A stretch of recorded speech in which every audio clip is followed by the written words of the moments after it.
Assalamualaikum warahmatullahi wabarakatuh.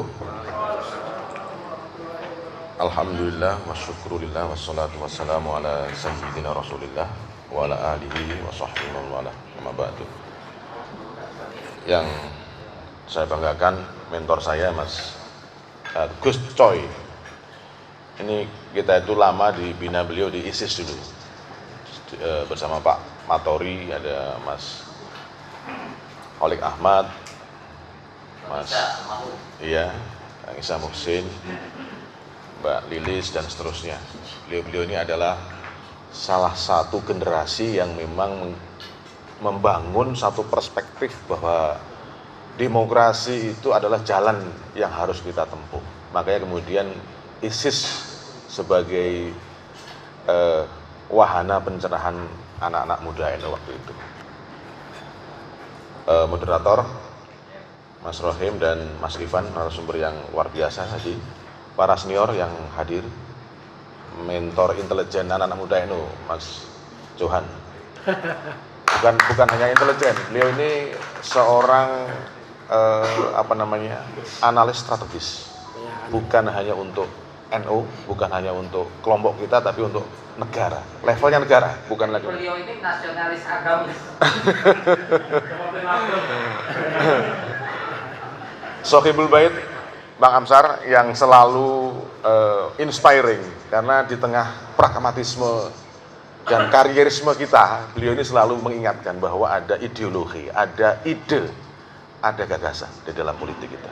Mas Yuda, salah seorang senior di Jakarta, Bang Rozak, Bang Hamzah, dan semua yang hadir pada kesempatan hari ini dari pergerakan dan organisasi mahasiswa yang lainnya. Saya sangat appreciate tadi dengan apa yang disampaikan oleh Gus Coy tentang the root of ideology, akar-akar ideologi, dari sisi Islam, dari sisi kebangsaan, dan seterusnya. Kemudian disambung oleh Mas Ivan dari sisi the history of political landscape and divide. Jadi cerita tentang lanskap dan pembelahan politik yang ada di negeri ini. Itu semua merupakan background bagi kita untuk melihat bahwa Partai Nasional Religius itu menjadi sebuah opsi yang cenderung final bagi Indonesia. Saya katakan cenderung final, kenapa? Karena memang histori membuktikan bahwa pasca reformasi yang tadi disampaikan oleh Mas Ivan, hampir tidak ada narasi. Kalau kita bicara politik adalah narasi. Hampir tidak ada narasi yang muncul sebenarnya alternatif setelah reformasi selain itu. Selalu muncul yaitu pattern, pola. Polanya adalah kalau presidennya seorang agamis, katakanlah begitu seperti Gus Dur, maka harus diimbangi seorang wakil yang nasionalis. Walaupun saya tidak setuju dengan istilah itu secara taken for granted, karena istilah itu sebenarnya juga terlalu simplistik di dalam melihat divide di dalam kehidupan sosial politik kita.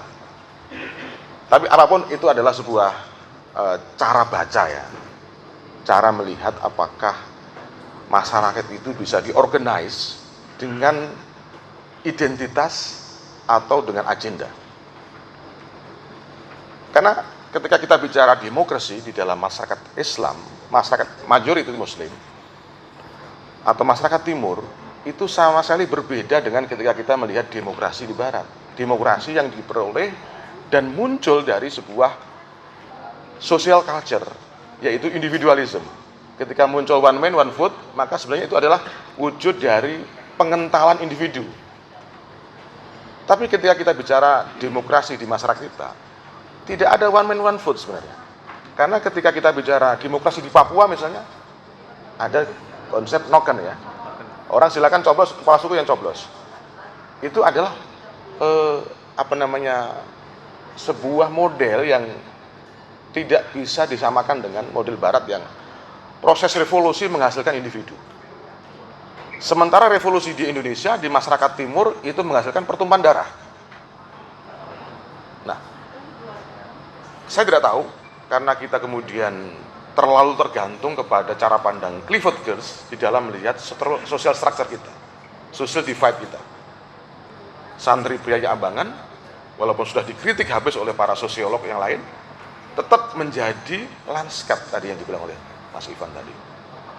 Maka kemudian tantangan bagi para sosiolog dan antropolog Indonesia adalah bagaimana menyusun sebuah sosial teori tentang masyarakat Indonesia. Yang ini saya kira harus menjadi sebuah karya yang sangat genuine tentang Indonesia. Di sebelum kita bicara apakah nasional religius itu menjadi sesuatu yang genuine, kita harus uji dari bagaimana para sosiolog dan antropolog kita mendefinisikan masyarakat kita.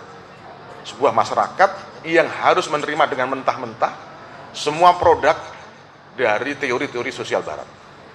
Bang Amsar ini ahlinya karena beliau provokator sosiologis dan antropologis sekaligus.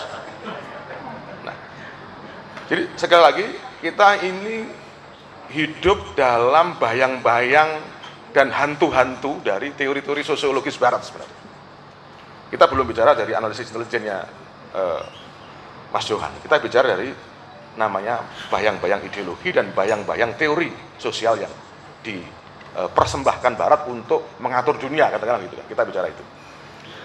Jadi tantangan pertama adalah apakah bisa para akademis kita itu merumuskan sebuah tatanan baru, sebuah teori baru, sosial baru yang genuine mendefinisikan realitas yang kita terima ini secara betul-betul based on research, based on antropologi yang berangkat dari masyarakat kita.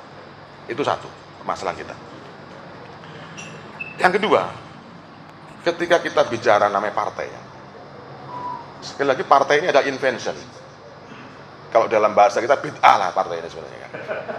Jadi partai itu invention yang digunakan setelah Barat berhasil mendominasi sistem politik dunia.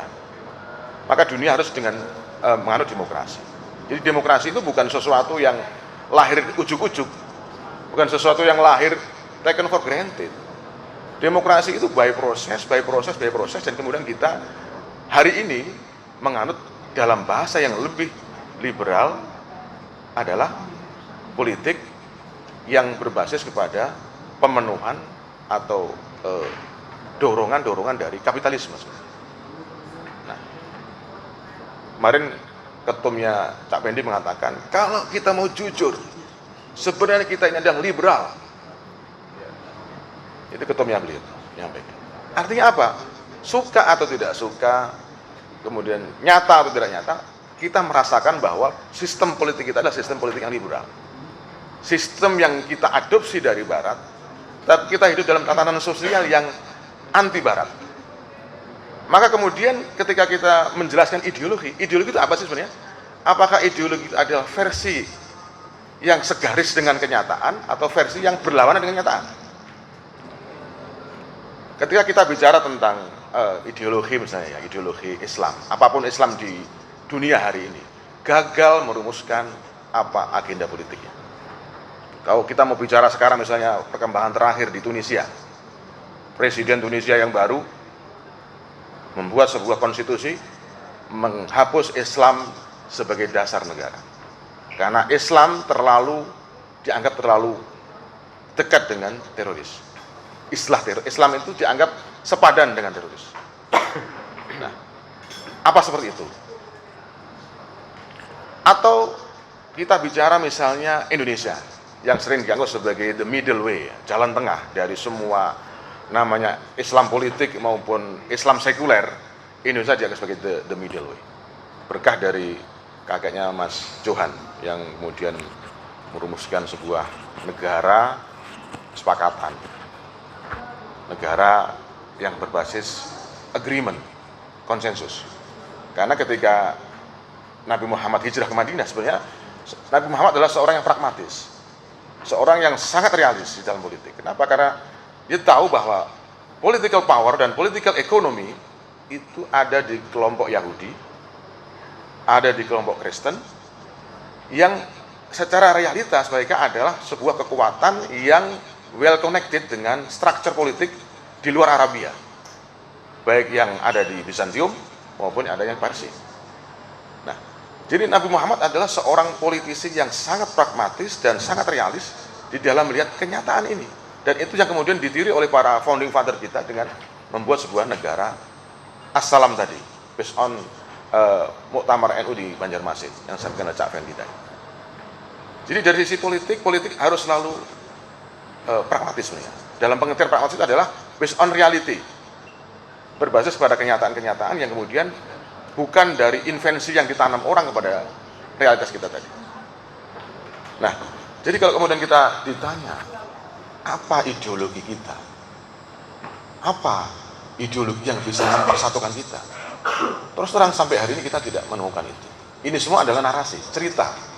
Nasionalis religius adalah cerita. Cerita yang bisa berubah. Cerita yang ketika kita ditanya Nasdem misalnya, Nasdem, apa ideologi ini? Ya pasti nasionalis religius. Karena pragmatismenya adalah bagaimana merekrut basis pemilih Muslim yang secara social culture sudah terbentuk itu demikian. PDIP misalnya. PDIP walaupun mengakui ideologinya adalah marhenisme dulu, tapi kemudian juga membentuk Baitul Muslimin. Kenapa? Karena pragmatisme harus merekrut basis pemilih Muslim.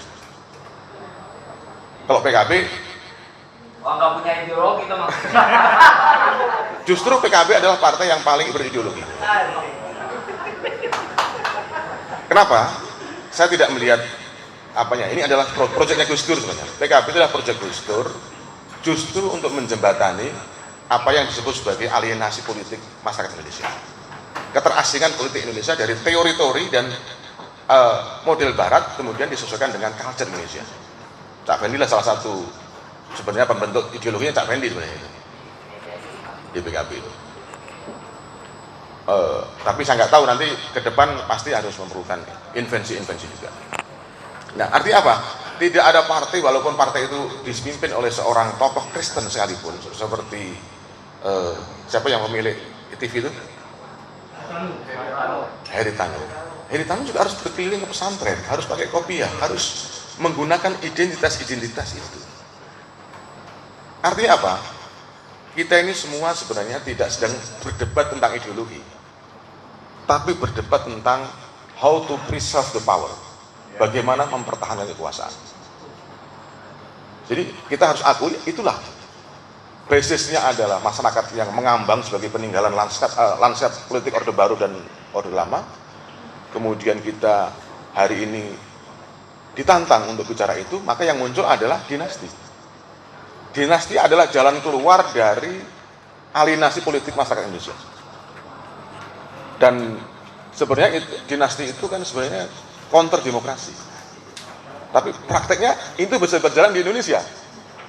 Karena memang demokrasi itu individunya tidak terbentuk, yang terbentuk adalah pada level unit terkecil, yaitu masyarakat, yang masyarakat itu dalam konteks Indonesia adalah masyarakat patron klien.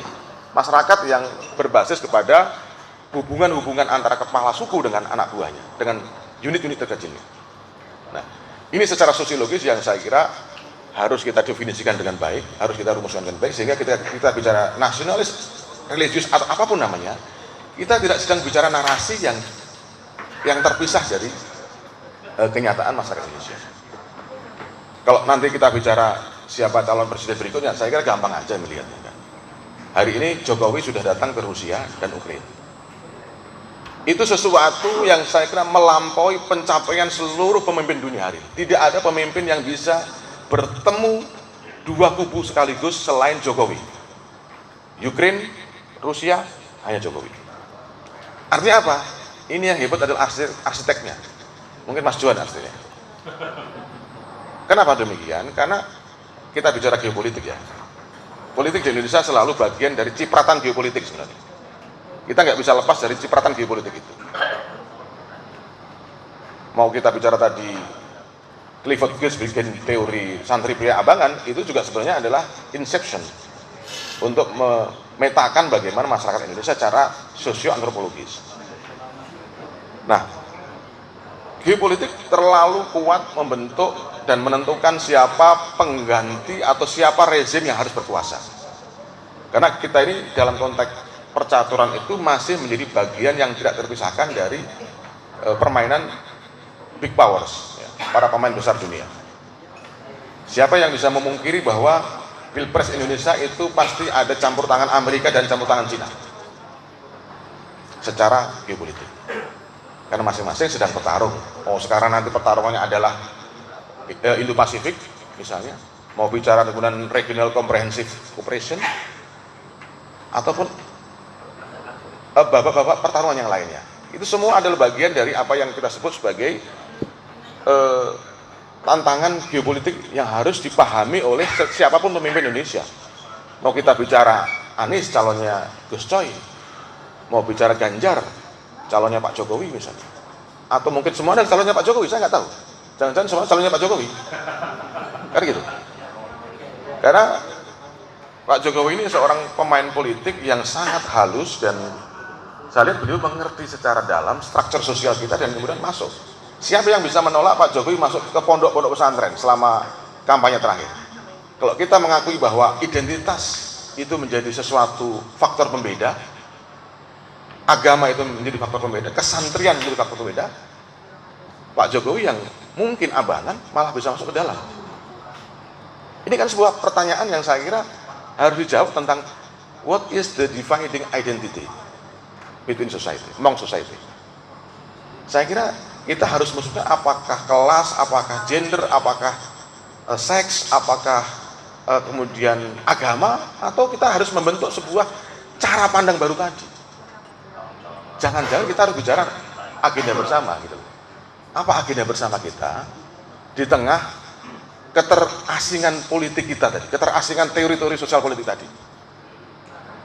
Saya kira sudah waktunya kita ini tidak bicara sekedar ideologi. Ideologi itu mungkin dasar kita mengenal namanya ada Marxisme, mengenal ada Islamisme, atau mengenal kebangsaan dan seterusnya. Tapi pada saat yang tepat kita harus berhasil merumuskan apa sebenarnya adalah political agenda kita. Agenda politik itu apa sebenarnya? Kok antara Nasdem dengan Demokrat dengan Gerindra, PKB, PDIP kok sama agendanya gitu? Berarti kan tidak ada pembeda di antara kita. Tidak ada perdebatan yang cukup serius tentang agenda itu di antara partai-partai politik. Tidak ada perdebatan yang cukup mendasar, yang cukup ideologis katakanlah gitu, sehingga kemudian orang bisa mengetahui, oh ini beda loh PKB dengan Nasdem, oh beda loh ini PDIP dengan PKB dan seterusnya dan seterusnya.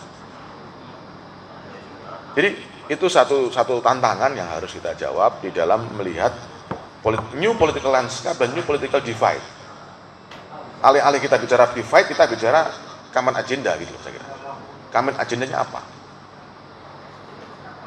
Menurut saya besok presiden besok akan tergantung kepada bagaimana Pak Jokowi mengelola hasil perjalanan dari Ukraina dan Rusia ini. Terus terang aja kalau kita lihat para kandidat yang ada, para calon yang ada, mereka tidak cukup ideologis, tidak cukup bisa menurunkan level Pak Jokowi. Gapnya terlalu lebar. Ketika Pak Jokowi bicara tentang Ukraina dan Rusia hari ini, gapnya terlalu jauh. Itu saya kira. Ada senior saya Mas Juna ini namanya, beliau punya forum silaturahmi kebangsaan. Itu namanya.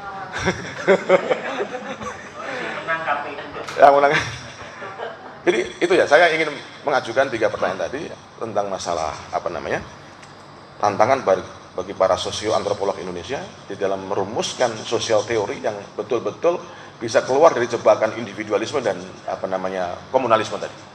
Yang kemudian muncul kita new Indonesia gitu. Yang kedua tentang merumuskan agenda politik. Kita ini partai banyak sekali. Ada berapa? 70 berapa itu partai? 75 partai.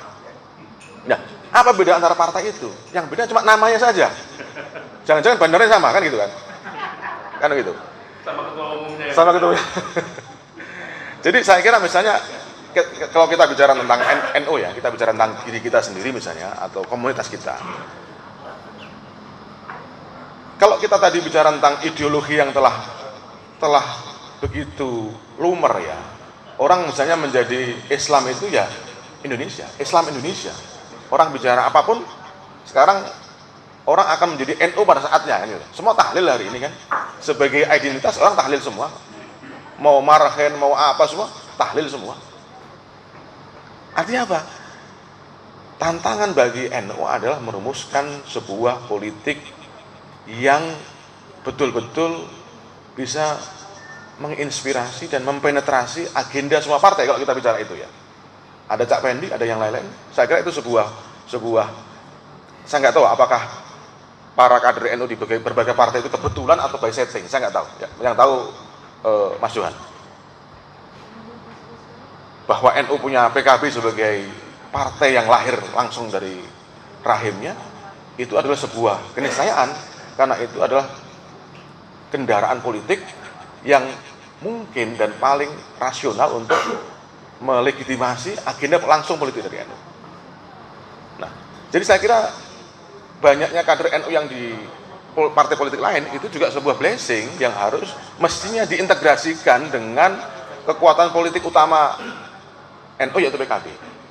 Nah, ini kita bicara agenda ya, bukan bicara ideologinya, bicara agendanya. Sudah waktunya kita bicara agendanya apa. Bagaimana NU itu bisa menginspirasi seluruh partai politik untuk mengusung sebuah agenda yang betul-betul memerdekakan masyarakat Indonesia secara ekonomi, secara budaya, dan secara politik. Itu tantangannya. Selama kita belum berhasil melepaskan diri dari tantangan dinasti, tantangan feudalisme, tantangan apapun namanya, kita akan belum mampu merumuskan sebuah identitas baru politik Indonesia. Ya itu kalau kita menerima itu ya oke, that's taken for granted. Gitu. Saya kira itu ya poin yang bisa kita jadikan bahan discussion.